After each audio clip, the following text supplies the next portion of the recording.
Heyo, I'm Trey Kirby from No Dunks. After 19 seasons in the NBA, Carmelo Anthony is going into the Naismith Basketball Hall of Fame. These are the 10 games that make him a Hall of Famer.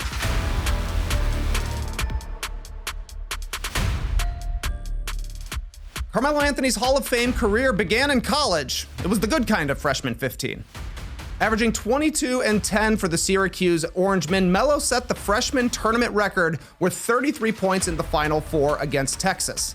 Then he finished the job with 20 points and 10 boards in the championship game while leading the Cuse to their first ever NCAA title.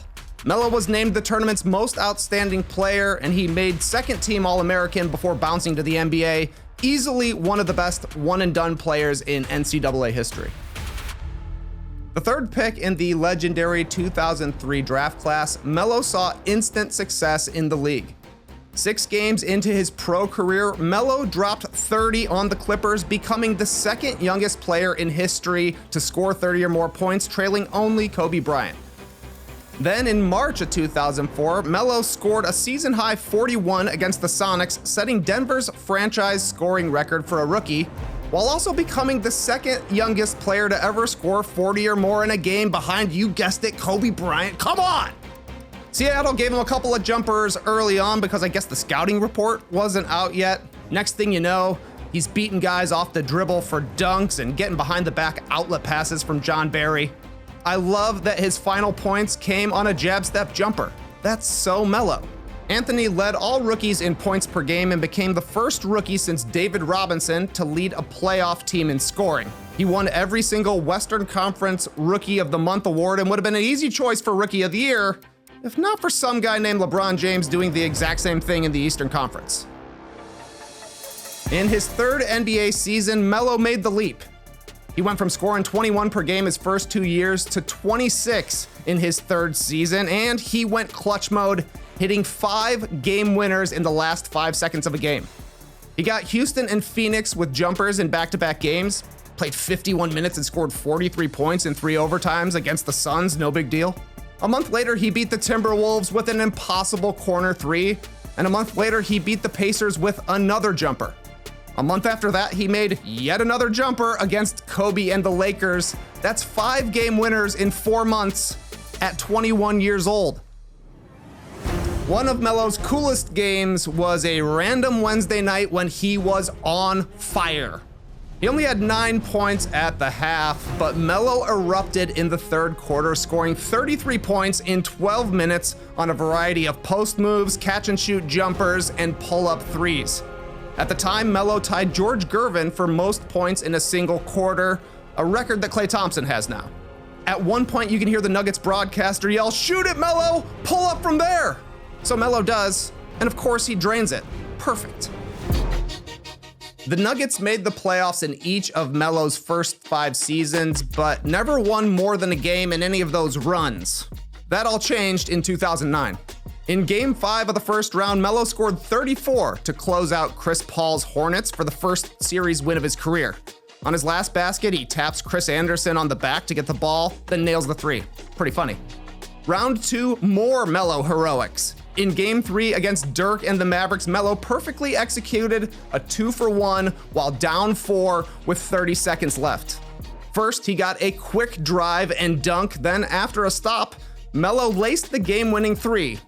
Controversial no call, but the win gave the Nuggets a commanding 3-0 lead on their way to their first conference finals since 1985. That's where Denver ran into the eventual champion Lakers. After scoring 39 and 34 to earn a split in LA, the Nuggets were eliminated in 6 games as Melo struggled from the field at home in Denver. Nonetheless, I'll always remember this playoff run as Melo's peak in Denver and for the way he went toe-to-toe with Kobe. Seems like this guy is just always running into legends. Friends since high school, Carmelo Anthony and LeBron James were forever linked after going first and third in the 2003 draft. Shout out to Darko Milicic. Melo and LeBron's 2010 showdown in Cleveland is likely their greatest career matchup. As he's been known to do, LeBron put up a monster triple-double, 43 points, 13 rebounds, 15 assists.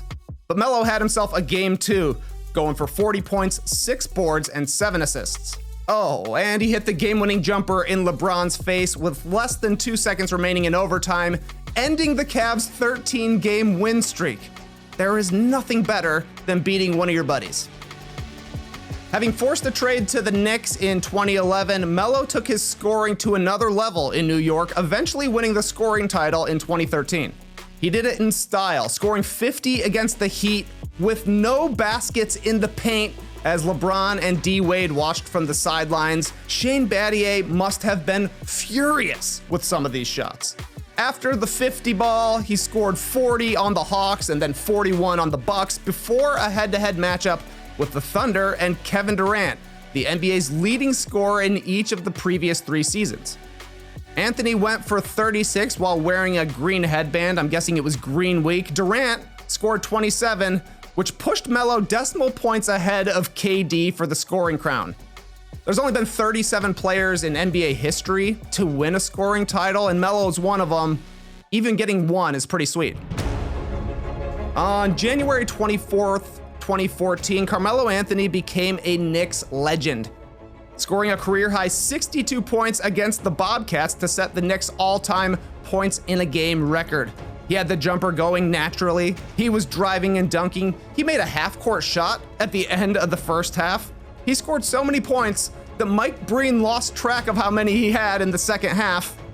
He was so hot that he had Patrick Ewing taking 3 to the dome.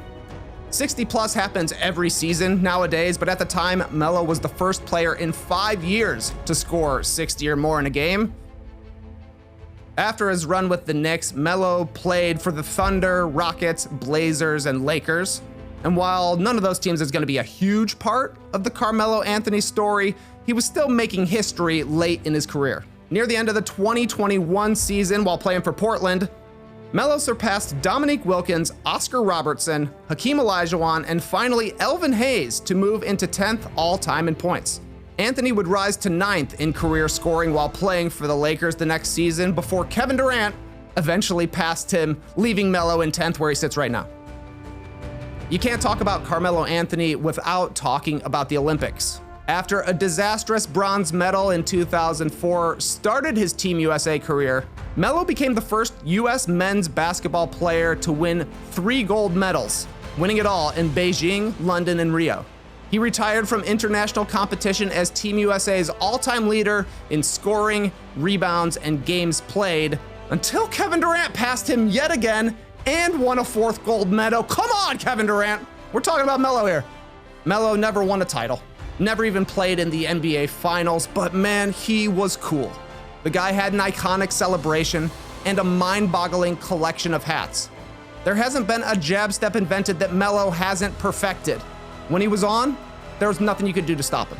I'll remember Melo first as a Knick. The PA announcer yelling, "Carmelo Anthony!" is permanently embedded in my brain. But I also think of him as a Denver Nugget, and I actually think that the Nuggets should retire his number. I know Nikola Jokic wears 15 now, but there are no laws that prevent double retiring a jersey. 19 seasons, All-Star, All-NBA, scoring championship, thousands and thousands of jumpers. Carmelo Anthony is a Hall of Famer. If you're a big Melo fan and there's a game I forgot or a game you think should be mentioned, hit us up down in the comments and let us know some of the other great moments from Melo's career.